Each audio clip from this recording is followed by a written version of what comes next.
بسم اللہ الرحمن الرحیم۔ ذی الحج کے پہلے 10 دنوں میں قرآن پاک کی ایک چھوٹی سی آسان سورت صرف 10 بار پڑھنے سے 360 مرتبہ قرآن پاک پڑھنے کا ثواب ملتا ہے۔ ناظرین، اسلامی سال کا آخری اور 12واں مہینہ ذو الحجہ کہلاتا ہے۔ ذو الحجہ کا مہینہ بڑا اہم ہے۔ ذو الحجہ کے ابتدائی 10 دن جنہیں ایام العشر بھی کہا گیا ہے، یہ بھی بڑی ہی فضیلت کے حامل ہیں اور اس ماہ مبارک میں کئی بڑی عبادتیں جمع ہو جاتی ہیں۔ مسلمان ان عبادات کو اپنی اپنی استطاعت کے مطابق بجا لاتے ہیں، محنتیں اور مشقتیں اٹھاتے ہیں۔ کوئی حج کی عبادت میں سرگرداں رہتا ہے، کوئی قربانی کی عبادت میں مصروف ہے، وغیرہ وغیرہ۔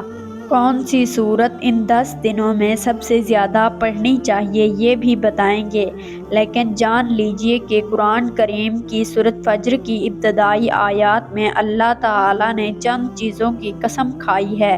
وَلَيَالٍ اور قسم ہے 10 راتوں کی۔ 10 راتوں کی قسم اٹھانے کا معنی یہ ہے کہ بڑی اہم راتیں ہیں۔ اس آیت کی تفسیر میں حضرت عبداللہ بن عباس رضی اللہ عنہ فرماتے ہیں کہ ان سے مراد ذو الحجہ کے ابتدائی دن ہیں اور یہ سال کے سب سے زیادہ افضل دن ہیں۔ عشرہ ذو الحجہ کے اعمال کی فضیلت نہایت ہی مقدم ہے۔ ان ایام کی عبادت اور اعمال اللہ کو بڑے محبوب ہیں۔ بطور خاص ان ایام میں انسان نیک اعمال کرتا رہے، جس عمل کی بھی توفیق ملے، اس توفیق کو انسان غنیمت سمجھے، پیچھے نہ ہٹے، یعنی دنیا آخرت کی فلاح کا ذریعہ ہیں۔ یعنی کسی بھی نیک عمل کو معمولی نہ سمجھیں، لیکن خاص طور سے قرآن پاک کی اس سورت کو روزانہ 10 مرتبہ پڑھنے والے کو اللہ تعالیٰ 360 قرآن پڑھنے کا ثواب عطا فرماتا ہے۔ یہ سورت انتہائی آسان اور مختصر ہے۔ نامعلوم اللہ کے ہاں کس عمل کی قبولیت ہو جائے اور انسان کی مغفرت کا سبب بن جائے۔ ترمذی شریف میں حضرت ابن عباس رضی اللہ عنہ سے منقول ہے کہ رسول صلی اللہ علیہ وآلہ وسلم نے فرمایا کہ دنوں میں کوئی دن ایسا نہیں ہے جس میں نیک عمل کرنا اللہ کے نزدیک ان 10 دنوں میں ذی الحج کے پہلے عشرے سے زیادہ محبوب ہو۔ صحابہ کرام نے عرض کیا، یا رسول اللہ، کیا ان ایام کے علاوہ دوسرے دنوں میں اللہ کی راہ میں جہاد کرنا بھی ان دنوں کے نیک اعمال کے برابر نہیں ہے؟ آپ صلی اللہ علیہ وآلہ وسلم نے فرمایا نہیں۔ پھر فرمایا، ہاں، اس آدمی کا جہاد جو اپنی جان و مال کے ساتھ اللہ کی راہ میں لڑنے نکلے اور پھر واپس نہ ہوا، ان دنوں کے نیک اعمال سے بھی زیادہ افضل ہے۔ اس حدیث مبارکہ کا مطلب یہ ہے کہ اگر جہاد ایسا ہے جس میں مال و جان سب اللہ کی راہ میں قربان ہو جائیں اور جہاد کرنے والا مرتبہ شہادت پا جائے، تو وہ شہادت البتہ اللہ کے نزدیک ان 10 دنوں کے نیک اعمال سے بھی زیادہ محبوب ہے، کیونکہ ثواب نفس کشی مشقت کے بقدر ملتے ہیں، اور ظاہر ہے کہ اللہ کی راہ میں اپنی جان اور اپنا مال قربان کر دینے سے زیادہ نفس کشی اور مشقت کیا ہو سکتی ہے۔ بہرحال ذو الحجہ کے پہلے عشرے کے اعمال اس اعتبار سے سب سے زیادہ محبوب ہیں کہ بہت زیادہ برگزیدہ اور باعظمت فضیلت دن یعنی عرفہ انہی دنوں میں آتا ہے، اور افعال حج بھی انہی ایام میں ہوتے ہیں۔ ان دنوں میں کون سے اعمال کریں؟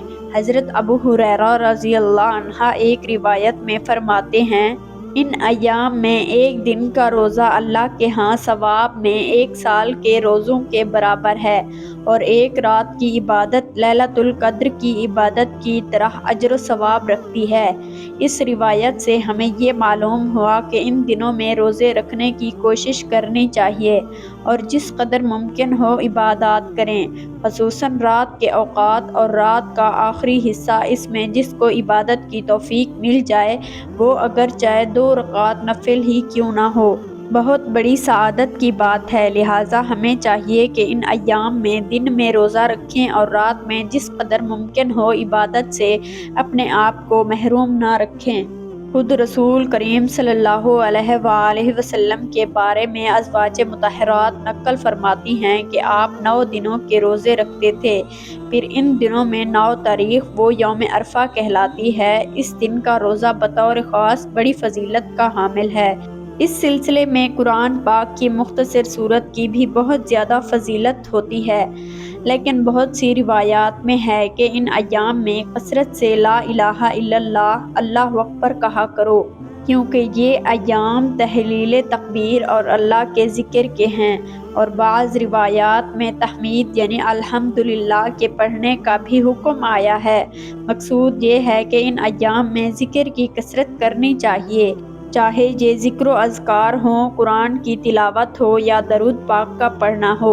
ان ایام میں اگر کوئی آدمی باقی دنوں میں روزے کا اہتمام نہ بھی کر سکے تو کم از کم 9 ذی الحج کے روزے کا تو ضرور اہتمام ہونا چاہیے، یعنی ہمارے ہاں کے حساب سے جس دن ذی الحج کی 9 تاریخ ہو، عید سے ایک دن پہلے اس دن روزہ ضرور رکھا جائے۔ اس ایک روزے کی بھی مستقل فضیلت احادیث میں بیان کی گئی ہے۔ صحیح مسلم، ترمذی اور دیگر کتابوں میں حضور صلی اللہ علیہ وآلہ وسلم سے حضرت ابو قنادہ رضی اللہ عنہ نے یہ نقل ارشاد کیا ہے کہ اللہ تعالیٰ سے یہ امید رکھتا ہوں کہ عرفہ کے دن کا روزہ اس کے بعد والے سال اور اس کے پہلے والے سال کے گناہوں کا کفارہ ہو جائے گا، یعنی ایک دن کا روزہ اتنا بابرکت ہے کہ 2 سالوں کے گناہ اس کی وجہ سے معاف کر دیے جائیں گے، اور یہ اللہ کی رحمت اور شان کریمی ہے۔ اس بارے میں شک کے بجائے پختہ عزم اور یقین ہونا چاہیے۔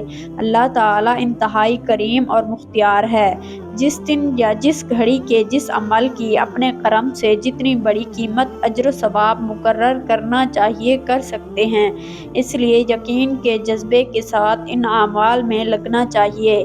وہ بندہ کتنا خوش نصیب ہوگا جو ذی الحج کے پہلے 10 دنوں میں 360 قرآن پاک پڑھنے کا ثواب حاصل کر لے گا۔ نبی کریم صلی اللہ علیہ وآلہ وسلم نے ایک روز اپنے صحابہ کرام سے فرمایا، جمع ہو جاؤ، آج میں تمہیں 1/3 قرآن سناؤں گا۔ لوگ جمع ہو کر بیٹھ گئے۔ آپ اپنے گھر سے تشریف لائے اور سورۃ اخلاص یعنی قل ھو اللہ احد کی تلاوت فرمائی اور پھر گھر تشریف لے گئے۔ اب صحابہ میں باتیں ہونے لگی کہ وعدہ تو 1/3 قرآن سنانے کا تھا، شاید آسمان سے کوئی وحی آ گئی ہوگی۔ اتنے میں نبی کریم صلی اللہ علیہ وآلہ وسلم واپس تشریف لائے اور فرمایا کہ میں نے تم سے 1/3 قرآن سنانے کا وعدہ کیا تھا، سنو یہ سورۃ اخلاص 1/3 قرآن کے برابر ہے، لہٰذا اگر قرآن پاک کی یہ سورت عام دنوں میں آپ 3 مرتبہ پڑھتے ہیں تو 1 قرآن پاک ختم کرنے کا ثواب ملتا ہے۔